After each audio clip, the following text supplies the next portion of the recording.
আমাদের এই ধানটাতে সার ওষুধ কিছুই দেওয়া নেই, তাও এদিক দিয়ে দেখো ধানটা ভালোই হয়েছে মোটামুটি। কারণ বর বাড়ি নেই, জল দিতে পারিনি, যখন ফুলে বেরোচ্ছিলো তখনই জল দিতে পারিনি। তো যে আমার বরকে এক জায়গায় দেখিয়ে মন খারাপ হয়েছে, দেখাচ্ছি তার কথাটা বলছি, গিয়ে নি জায়গাটা। তো এইদিকে ধানটা দেখো ভালোই হয়েছে। তো এইদিকে এইটা আমার বরকে প্রথমে দেখিয়েছিলাম, বলছিল ঠিক আছে অসুবিধা নেই, কিন্তু ওই পাশের ওই কোনার দিয়ে ওইদিকে জমিটা উঁচু, তো ধানটা এই পাশে দেখো পটল জমি, তো ধানটা ওই দিক দিয়ে ভালো হয়নি। সেদিন ফটো পাঠিয়েছি, বাড়ি নেই যেহেতু ফটো পাঠিয়েছি, ভিডিও পাঠিয়েছি, তো মনটা খুব খারাপ হয়ে গেছিলো দেখে।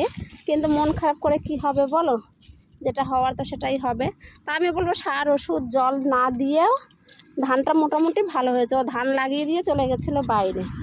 তো আমার বরকে বলছি মন খারাপ করে লাভ নেই, যা হয়েছে ভালো হয়েছে, যেটুকু হয়েছে ভালো হয়েছে। ধানটা একটু পাতলা হয়েছে, আর একটু হতো, এটাই যা, আর কিছু না। দেখো